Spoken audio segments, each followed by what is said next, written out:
is someone that I'm going to marry. Yes. I love that. And we've had some bumps in the road, and we've gotten through those bumps. He's a great father to 2 boys that were both either there or already created before me. How old are the children? The children are 3 and turned 1 a month ago. Mm-hmm. What's up, guys? Welcome back to my channel. So I'm here today to talk about The Real Housewives of Potomac, Season 9, Episodes 5 and 6. Now, these Lake Norman episodes really had a lot. From Karen continuing to throw her tantrums, to Keiarna, Jassi, and Mia having their past be brought up and thrown in their face. All kinds of shit. And they weren't really down in North Carolina for too long, but it had a lot of drama, to be honest. But of course, at the start of episode 5, a blast from everyone's past, Mia airs out Karen's 3-year-old dirty laundry. And she notes that Karen butt-dialed her, and Mia overheard Karen say, "Those girls think I'm with Ray right now." And Mia notes that she's bringing this up just to defend Jacqueline. And Jacqueline is like so tickled by this. I'm only bringing it up. Wait, did you hear a man's voice? Because you came from my girl.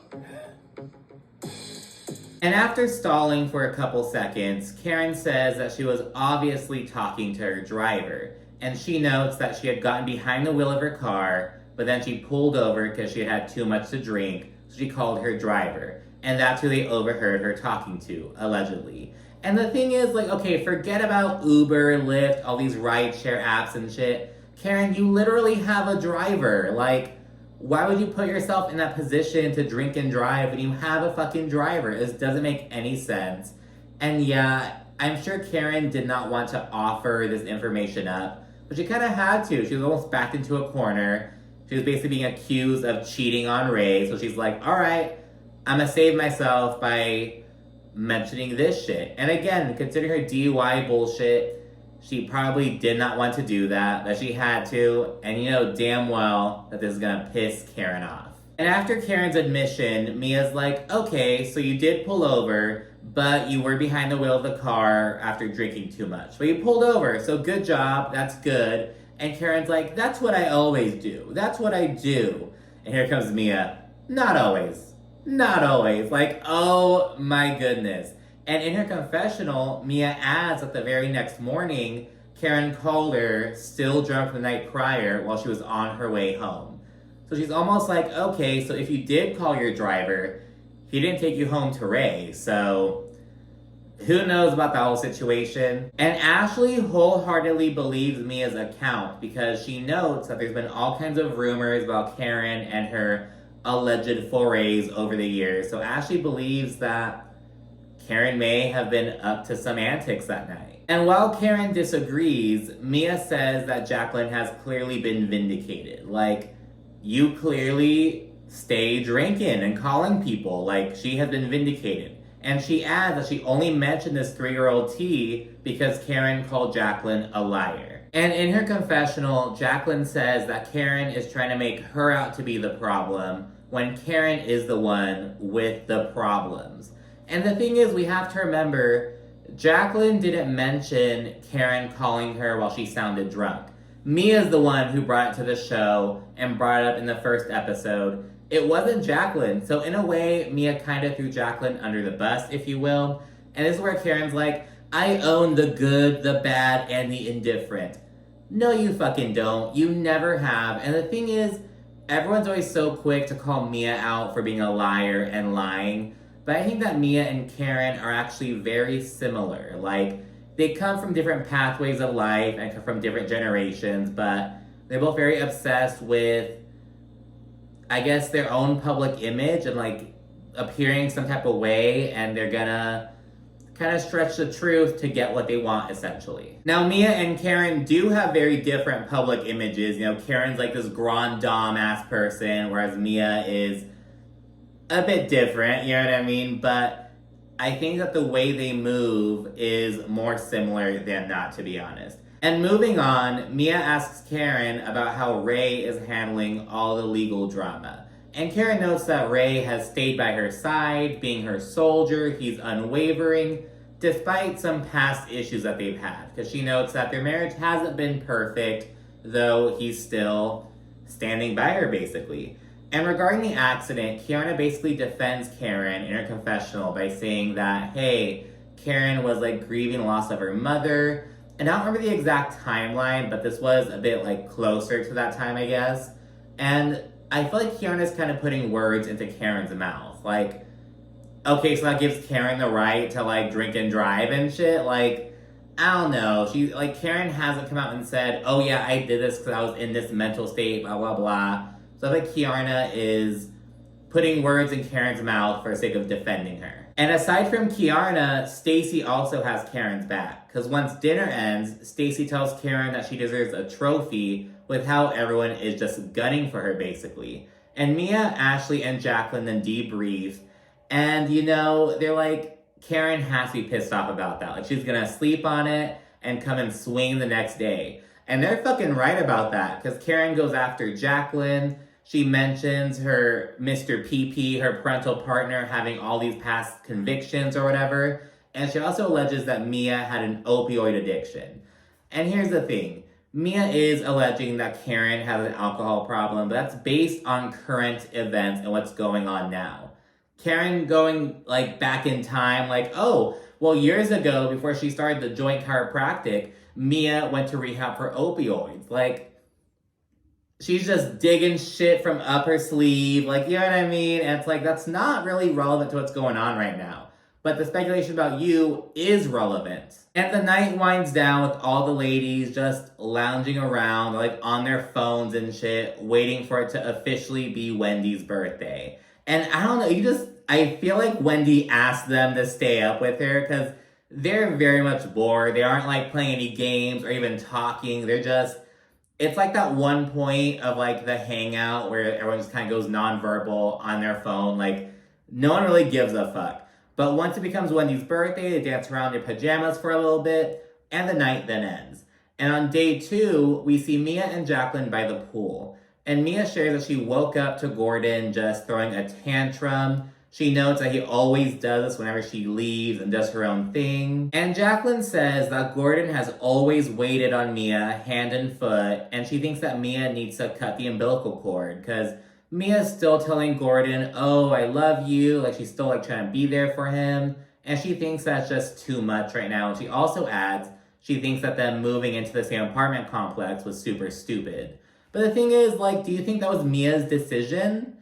It sounds like it was all on Gordon. Like, Gordon's still calling Mia, like, oh, I got a hangnail. Can you come help me? Oh, I can't find this coffee cup. Like, he just seems like one of those men who's incapable of being on his own. Like, do you really think that Gordon moved into that apartment complex to be closer to the kids? I sure as hell don't. I think he wanted to be close to Mia. And Jacqueline keeps it real with Mia, and she says she needs to add some distance with him. But Mia notes that Gordon is the one who wants to, like, still be so close together and shit. Though when it becomes too much, he starts lashing out. It, like, becomes overwhelming to him, basically. And Mia explains that Gordon says that he's feeling used and whatnot, and she doesn't really understand that, because right now, Mia says that she's financially supporting Gordon, and she's like, how are you feeling used? If anything, you're using me right now, dude. And Gordon's also saying that Mia's keeping him around to make her own life easier. And it's like, I think it's the other way around, dude. Like,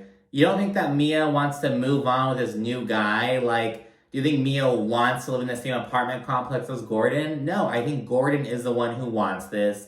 And he's lashing out because he's realizing that there's no going back. He's never gonna get that old life back, essentially. We then check in with Giselle at her twins' cap and gown ceremony real quick. She's there reflecting on their journeys. Of course, this is gonna make Giselle an empty nester. Jamal's there, all that shit. Just quick little check-in, if you will.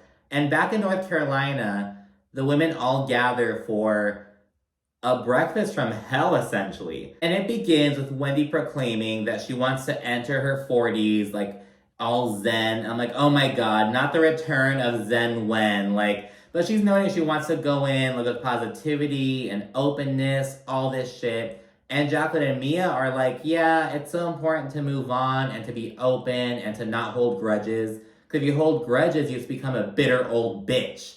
seemingly alluding to Karen. And Keiarna then pipes up and says that Karen needs a break from all the drama. And she also adds that she was proud of how she handled herself the night prior because she thinks that Mia went too low. And Mia then says that she thinks Karen would be proud of her. She's like, Karen taught me well. I went through Housewives boot camp. I got my flute, but we're still working on yours. So she and Keiarna then start going at it. And Keiarna's like, I don't need a flute. I'm proud to be a friend of, blah, blah, blah. And Keiarna alleges that Mia is keeping her flute because of her love triangle bullshit. Like, oh, that little triangle you have going on is very interesting. Like, basically alleging that Mia's making this shit up to secure her spot on the show. And this prompts Mia to mention Keiarna's drug-dealing boyfriend, because apparently, in the past, Keiarna dated a drug dealer, allegedly. And Keiarna then mentions Mia's own past, and Mia's like, yeah, I'm a stripper turned entrepreneur, blah, blah, blah. And it's like, Mia owned that from day one. Like, you can't really use it against her at this point. The bitch owned it from the first day. And yeah, there's some, like, contradictory accounts of, like, what this stripping job looked like. She was first being like, it was a classy strip joint. We were in gowns and shit. Like, all these weird stories. But Mia did own that she was a stripper. So, I mean, it kind of takes the punch out of it now. You know what I mean? But anyways, Mia then says that she became a self-made millionaire without having to turn to the streets. And Keiarna responds by saying that Mia is about as street as it gets. Keiarna's pretty quick with the bullshit, to be honest. And Mia then calls Keiarna Stitches. Like, you know about the street, right, Stitches. Because remember, Keiarna got stitches because of her whole altercation with Deborah last season. And Wendy thinks this was really low of Mia. She's like, knowing what Keiarna went through and what happened to her, you're going to weaponize that against her in this derogatory-ass way. So Wendy is not really happy with Mia over that comment. Because remember, Keiarna is Wendy's friend. And at that point, Jassi tries to reel everyone back in and keep the peace. She's like, okay guys, can we just enjoy our breakfast? It's Wendy's birthday, all this shit. Then here comes Ashley addressing Keiarna and asking, by the way, do you have a scar? And we can't really tell as a viewer, but apparently Keiarna does have a scar on her forehead. And this pisses Keiarna the fuck off, because remember, the reason she has this scar is because of Ashley's friend, or her former friend, if you will. And yeah, she just pops off about this. She's super upset, begins crying, and just storms off from the table. And Ashley, in her confessional, is acting all fucking innocent, like, I was just asking because I can't really see a scar. And Keiarna has a skincare line, so that was an innocent question, just asking if her skincare line helped with her scar. I was giving her an opportunity to platform her fucking business. Like, basically shit like that, acting all fucking innocent. And it's like, okay, Ashley, you know what you're fucking doing. Wendy goes to console Keiarna. And when Keiarna returns to the table, she sets a boundary with Ashley. She's like, you of all people should not be asking me anything about my scar or my face. We're not in that place. And afterwards, Stacy's like, okay, guys, can we now move on? Like, now she's trying to be the peacemaker. And then here comes Karen trying to fuck it all up because she's like, can I be shady for a moment? And she addresses Jacqueline and asks about Mr. PP's 25 convictions. And Jacqueline's like, first of all, it wasn't 25. And second of all, the issue is related to an internal investigation by a racist police department. Apparently her parental partner is a cop. He lost his job at that department but got hired somewhere else. All this shit. And she adds that it was all internal and it wasn't like public criminal charges, unlike what Karen is facing. And Jacqueline adds that Karen is digging around for old information when she is facing current public charges. Because that's what Karen does. And they knew this was fucking coming because Karen slept on it, did her fucking research and shit, and now she's here coming in hot, basically. And Stacy, Karen's friend, thinks that her response is justified. She notes that Karen is, like, fighting to save her reputation, and all the while, Mia and Jacqueline are speculating about her drinking. So Stacy understands where Karen's coming from. Though meanwhile, Jacqueline's saying that the Grand Dame has 2 DUIs. And Karen accuses Jacqueline of defaming her character. But Jacqueline says Karen is doing so because she's mentioning this person who isn't at the table mentioning all this old bullshit from years prior. So she accuses Karen of being defamatory. And here comes Wendy with her fucking crazy eyes, like, defamation? Defamation? It doesn't work that way. Like, she's just on one. And I'm like, is Wendy drunk? Like, it's her birthday. Fuck it. But yeah, she is just like on one, basically. And she's basically telling Jacqueline, don't come after Karen for being defamatory. Come after Mia for doing so. Because Mia's mentioning Keiarna's drug-dealing boyfriend. And Ashley then pipes up, like, well, you know, she didn't say any names. Like, we all know who she's talking about, but we aren't saying any names. Like, kind of trying to defend Mia and Jacqueline, essentially. And Wendy tells her to shut up. And Ashley and Wendy get this whole fucking shut up match. It's like this whole fucking thing. Shut up! It was a bass on it. Okay? Shut your ass! You're all yelling constantly down. Shut up! Okay? You shut up! Girl! Shut up! And Mama Bear Stacy comes through and she tells Ashley, calm down. It's her birthday. Give her some respect. Show her some respect. It's like, okay, Stacy. Like, it was this whole ass thing. Like, oh my goodness. And after breakfast, Keiarna throws a dig at Mia. She's like, this girl who looks like she has rocks on her face is asking about my scar. Talking about Mia's acne scars. And it's like, well, Mia didn't mention the scar. Ashley did. And in the next episode, Keiarna basically excuses Ashley by saying that Ashley was just piggybacking off of Mia's bullshit. So it's like you're just giving Ashley a fucking pass because you're so mad at Mia. Like, that doesn't make any sense, Keiarna. You're all upset with the scar coming up, blaming Mia about it. Yes, Mia mentioned your drug-dealing ex-boyfriend, but Ashley mentioned your scar. But you're mad at Mia about that? Like, redirect your anger, girl. You know what I mean? Meanwhile, Karen is talking to Stacy, Jassi, and Wendy and saying that, hey, I did what had to be done. Like, being a fucking mother goose type shit. Like, okay, I don't want you girls to take a page out of my book, but I don't start things, I finish them. Just kind of doing this whole fucking, like, speech, if you will. And meanwhile, we see Mia, Jacqueline, and Ashley pulling up the charges against Karen. And Mia's like, look, Karen just needs to admit that she fucked up, and basically that people in glass houses shouldn't throw stones. Like, she shouldn't act like her own shit isn't stinky. Like, basically saying that Karen is bringing up other people's bullshit when she has her own bullshit to worry about. Stacy then joins the trio, and she's like, why does everyone have such a hard-on for Karen?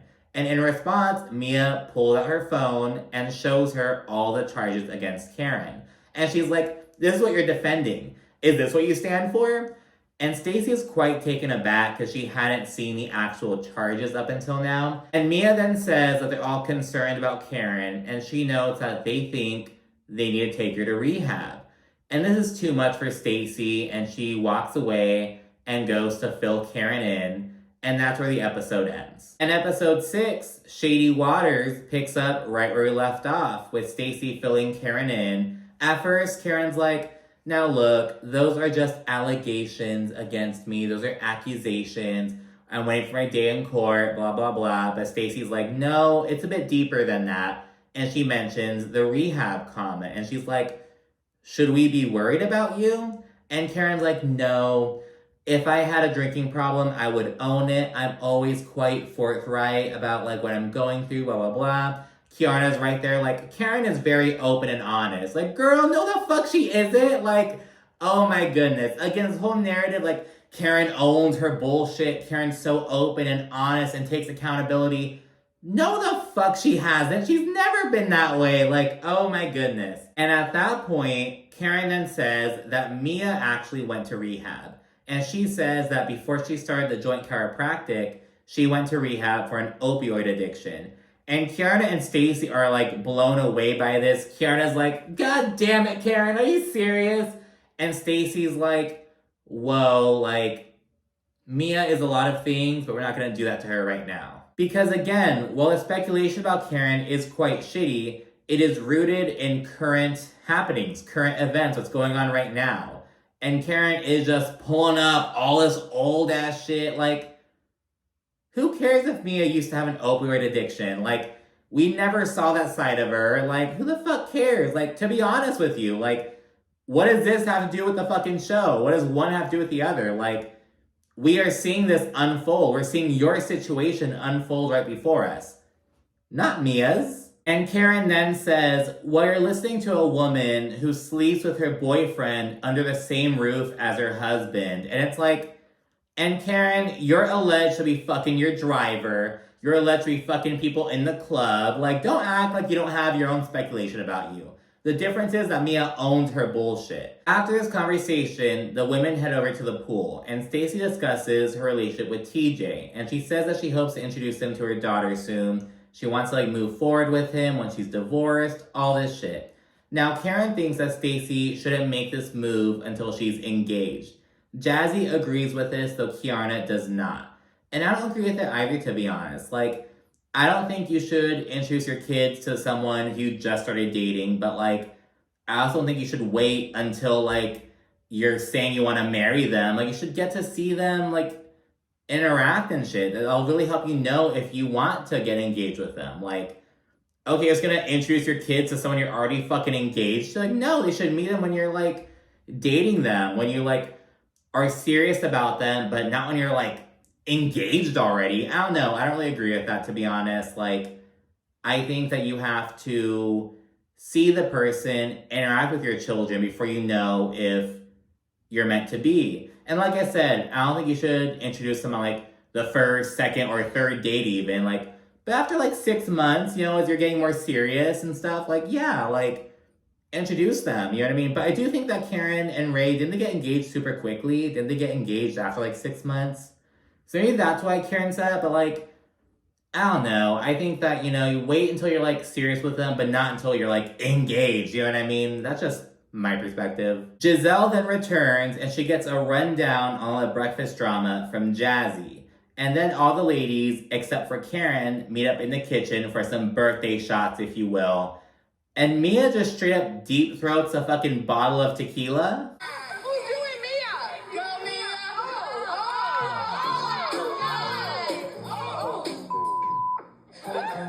And Mia's that's how you keep two men.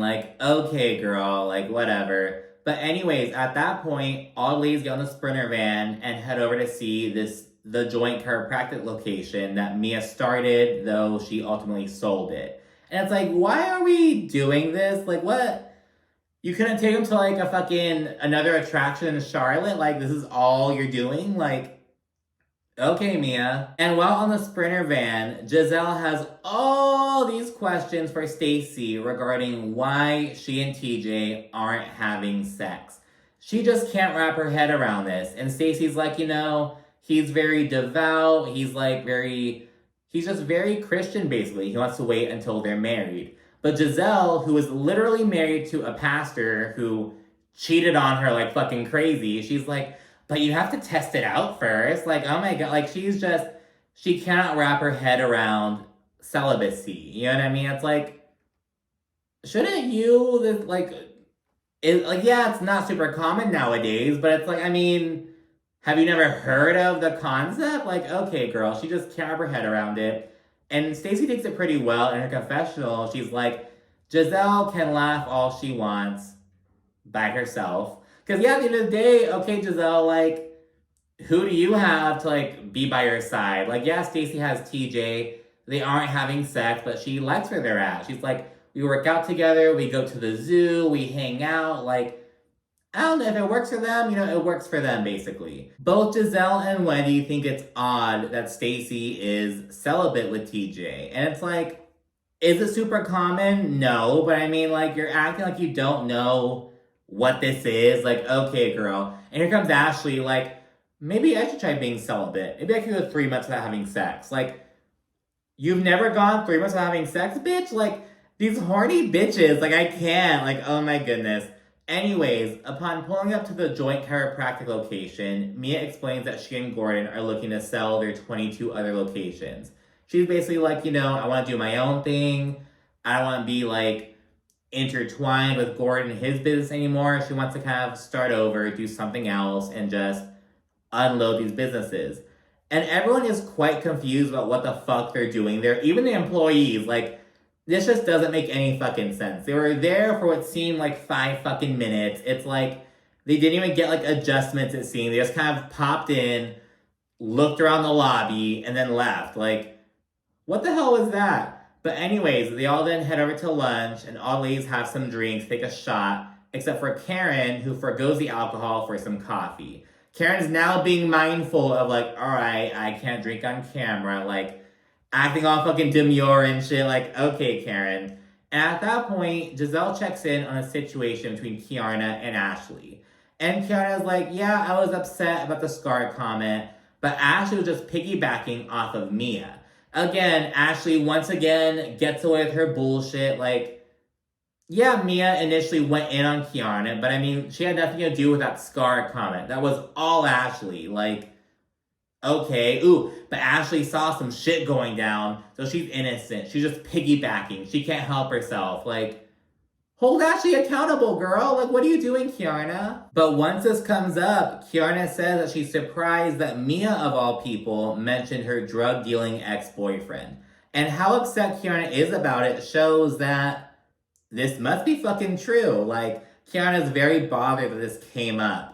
And she's like, you know, Mia, you have a colorful past yourself. Like, I don't get why you're bringing this up. And Mia's like, I was a stripper, not a drug dealer. Being a stripper is legal, blah, blah, blah. And Keiarna's like, okay, selling ass is fine, whatever. Like, all this shit. Keiarna's quite upset with Mia. And again, I think it shows that there's some truth to this allegation. Like, girl, like, get over it. You're not with him anymore. He's your ex. Who cares? But I think she's upset over the principle of this coming up. And of course, it coming from Mia, of all people. But like I said earlier, from day one, Mia owned that she was a stripper. Like, you can't really use it against her anymore, girl. Like, she owned it. She took it off the table. Like, it is what it is. It's out there. Like, but Keiarna's drug-dealing ex wasn't out there. So that's why Keiarna is so upset about it. But you can't weaponize Mia being a stripper anymore because Mia took the bite out of that. She owned it already, you know what I mean? The conversation then shifts to how Karen has been dodging bullets all throughout the trip, and Stacy, Jassi, and Keiarna all hype Karen up. Karen has the newbies all fucking mesmerized and shit. And Jacqueline says that there seems to be a lot of ass kissing going on. So there's that. And after lunch, the women all return to the house, and Ashley chats with Giselle about how she's trying to refocus on her music career, or lack thereof. And Giselle has some advice for her in her confessional. Maybe it should be like healing, thriving, twerking. Healing, thriving, drop it like it's hot. I'm bad, I'm me, I'm Ashley Darby.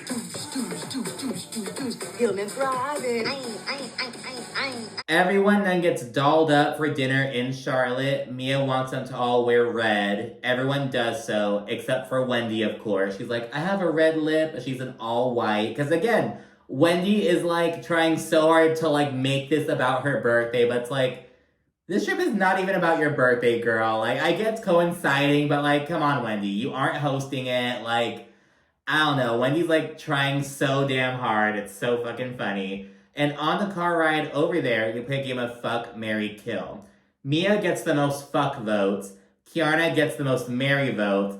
And poor old Jacqueline gets the most kill votes. It's like, aw, poor Jacqueline. And despite how Karen feels about Mia, she still says that she'd fuck the shit out of her. All right. I would the shit out of Mia.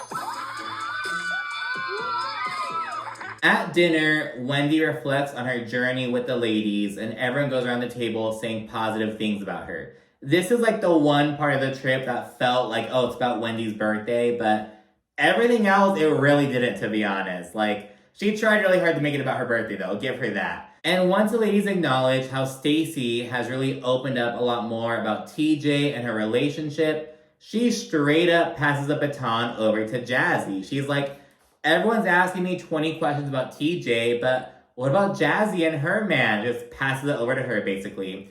And Jassi says she plans to marry Darius, and she also notes that he's a great father to 2 boys that were both either there or already created before me. And it's like, huh? Like, just the way she's wording it is like so odd. And it's like, why don't you just say that he has 2 boys? But she's very much focused on like, he had these kids before I came into the picture, blah, blah, blah. And the fact that she's trying so hard to like get that across leads to some question marks. And Jassi says that one of the kids is 3 years old and the other one just turned 1. And she also explains that she and him have been together for a couple of years, and she says that his ex was already 2 to 3 months pregnant when they got together. And it's like, the baby just turned 1.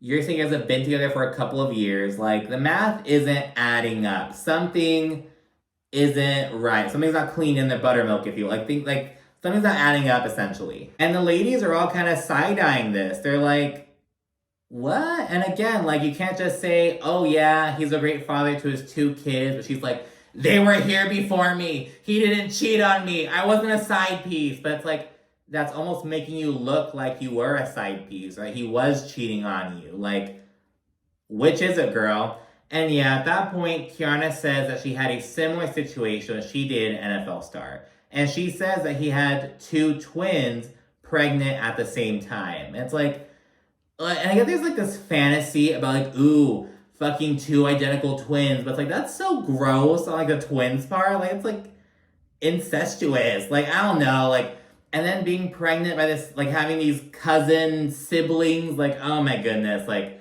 that's just fucking gross. And Mia then says that she had a similar situation, and she's like, oh, who'd your ex play for? Because I did a guy for the Ravens who had a similar situation. But Keiarna is very disinterested in talking about this. I think she's already like, you know, we brought my drug dealing ex, I'm talking about my fucking cheating ex. Like, I can't deal with it. So Keiarna shuts that shit down real quickly.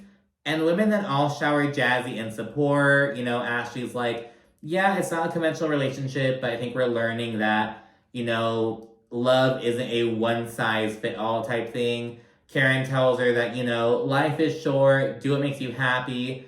But Giselle has a very different take in her confessional. Yeah, Jassi, he was just cheating on you, girl. It's okay. It's fine. He's got 2 kids from it.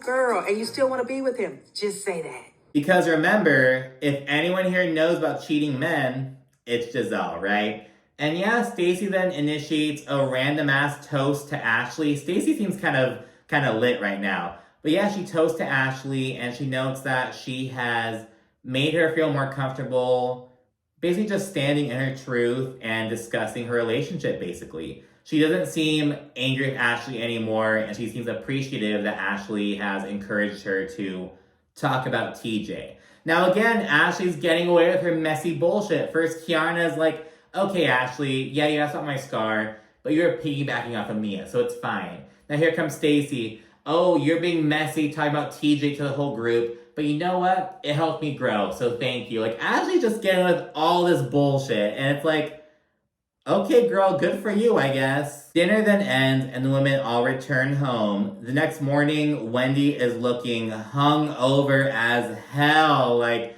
she is just fucking out of it. Quite a good way to start off your 40s, all that shit. And while packing, Mia and Jacqueline discuss Jassi's story from the night prior, and they both think that Jassi was clearly a side piece at one point. And they're like, girl, just own it. Like, and again, it's like, Jassi is inviting that speculation by the way she's telling the story all these different ways. Like, I don't know. Again, just own your shit. It's like, Jassi, don't be a fucking Karen. Like, own your truth. Stand in your bullshit. Stop with the fucking lying and shit. Like, oh my goodness. But anyways, that's it for this episode. Be sure to like, comment, subscribe, and of course, stay tuned for more. Thanks again. Bye.